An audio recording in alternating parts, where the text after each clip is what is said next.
Okay, my name is Acquillahs Muteti. I was honored in the year 2009, and at that time I was teaching at Ganesha High School in Pomona. Pomona is in Southern California, and prior to being employed in this school district, Pomona, I had just come from Kenya.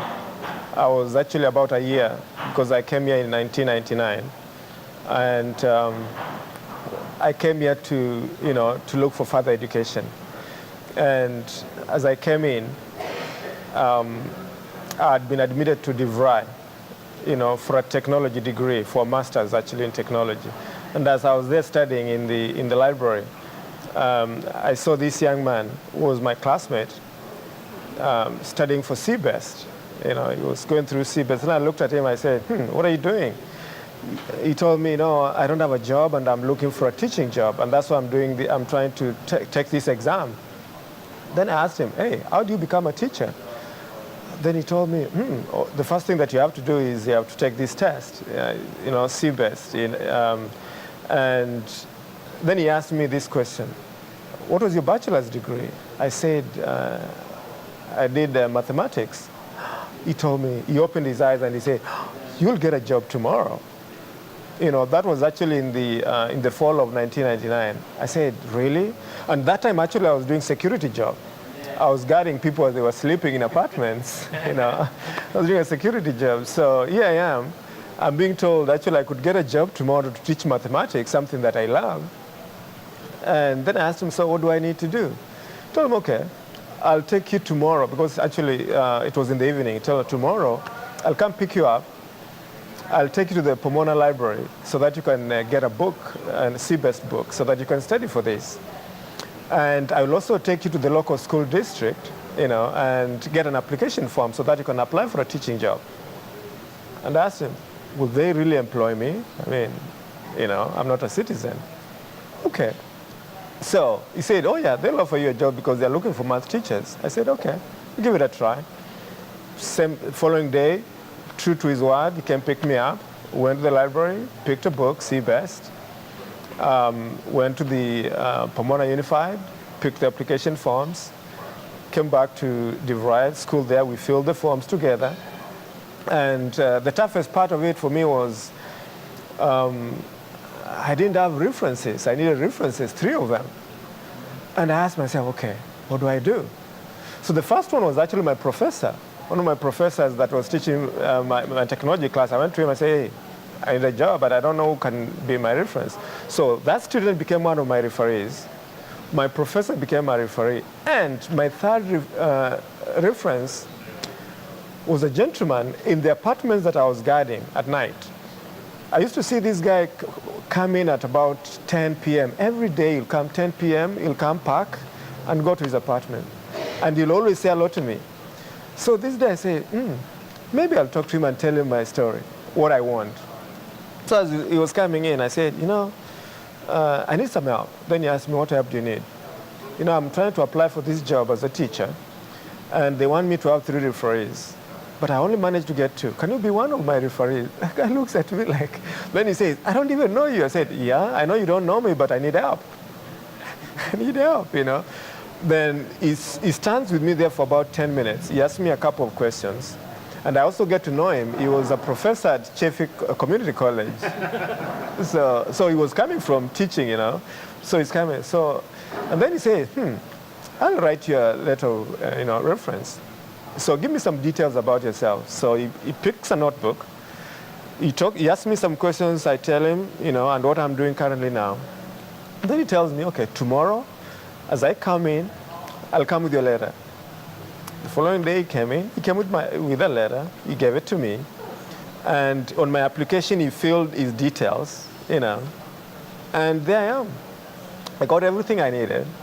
Turned it to Pomona Unified the following day. And in about a week, Pomona called me for an interview. I hadn't done my CBEST yet. I was still waiting to do it. So they called me for an interview at Ganesha. I go for the interview.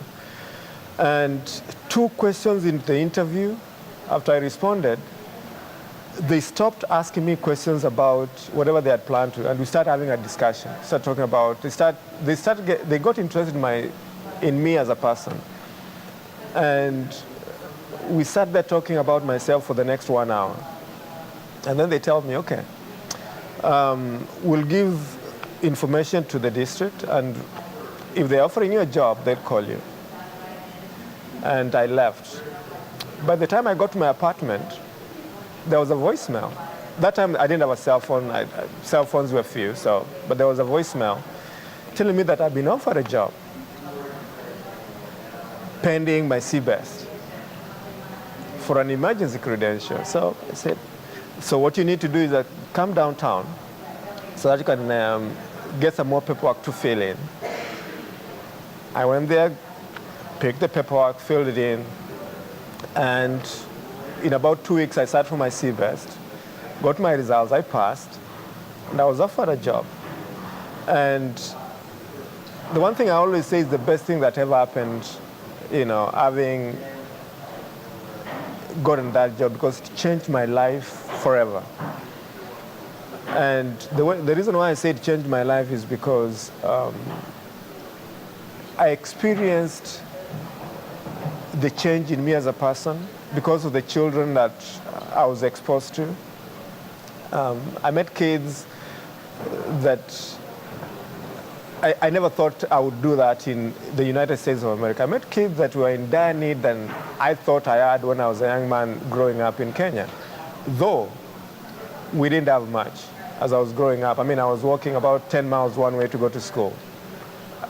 But these children, they felt, according to them, they perceived that they faced so many challenges. But my take of it was more of a mindset than anything else, that they believed that they did not have anything much that could allow them to grow as a young man, as a person, and be successful. And it is from this point of view that I said, you know what, the best thing that I can do for these kids is to tell them who I am and how I grew up, and to really help them to see that the days that I would come home after, walking all those, miles, and when I come to I get home, the first thing I would go is go to the kitchen, where, we have using firewood, wood, and the first thing I'll look at is that I'll put my palm to the ashes, and if they're cold, I know that there is no food for that day, because it's telling me that my mom did not get to cook. So I don't need to ask her for food. I mean, it's obvious. If it's warm, I feel good, because it means most likely she cooked something. But that drove me to want to work hard, because I kept on telling myself, my children will not have to go through this. So I have to go to school. My own mother reminded me, son, if you want to go beyond this, you have to stay at school. You have to do it and do well. And therefore, sharing these stories with my students and helping them to see that there is more than what they're seeing in Pomona. There is a bigger world out there that is waiting for them to go out there and explore. And they can only go there and explore it if they do the thing that I'm asking them to do. If they want to go out there and sit down, learn, and not forcing them to do stuff, but making them understand doing these things are going to help them achieve those things they've always wanted to. You want to drive a nice car? School will help you. You want to get a nice home? School will help you. You want to, to have a nice pair of shoes? School will help you. If you open your refrigerator at home and you don't like the food you see there, school will help you buy whatever you want. This is the only place that is going to help you. And it's those things that, working with kids on a daily basis and helping see the future that they haven't imagined, that they can, they can continue looking to that place that they want to go to. That for me as a teacher, and now as a dean of students, has helped me. Because like now as a dean of students, I'm in a place whereby I'm able to help teachers to actually see from the student's perspective. Look at the student. Why do you think Johnny is, why do you think he's being defiant to you? Because being defiant is more subjective than anything else. Just because I've answered you in a tone that you didn't appreciate doesn't mean that I did not respond to you. And maybe if the tone wasn't good, you could help me, understand and bring me to a level whereby, hey, there's no problem. I'm not your enemy. Instead, most of our teachers, what are they do? They just kick out the kid. Because they're looking at the situation whereby the reason why kids are being kicked out, 80% of it is defiance. I mean, 80%, really? 90%. Attitude. You didn't respond to me too well. Really? I mean, our own kids in our homes have attitudes. Do we kick them out? No. But we find ways to educate them and to help them to know that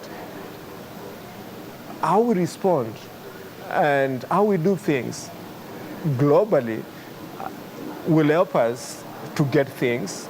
And it's for us as adults, as teachers, as leaders, to help these kids, bring them to a level whereby they'll understand that.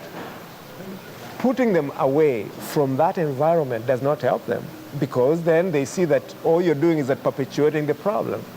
Putting them aside and therefore bringing them to understand and see that picture is a better way of really bringing a better citizen. Understanding, what, I have a problem, but this person is able to accommodate me and bring me to a level whereby I'm able to be successful. Because these kids will not be successful if they're outside the classroom. I mean, think about a situation whereby,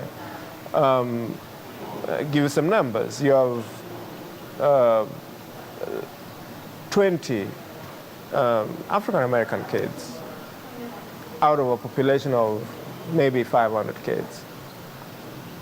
And you have about the discipline issues that are happening there. About almost 50% of them, of the entire school, come from these 20 kids. So those are all real issues, that if we all sat back and said, how can we help these children? How can we help them to see, hey, I need to do this for myself? And that the challenges are not these adults that you see here. These adults around you are the people who are going to help you. They're going to help you be successful. And we can only help kids see that picture by accommodating them and teaching them and embracing them and understanding their community, going out of your way if you can, going out of your way to really get to know this child. Because, some of these kids are being brought up by their grandparents. They're being brought up by their uncles. So there are bigger things, bigger issues to deal with than the work that you're trying to have them do in your class, and they're not doing it, and then because of that, you're trying to kick them out. So refocusing them to tell them, hey, you want to sort out all these issues? This will help us, will help you do this. And it's just that picture that really drives me every day in the classroom.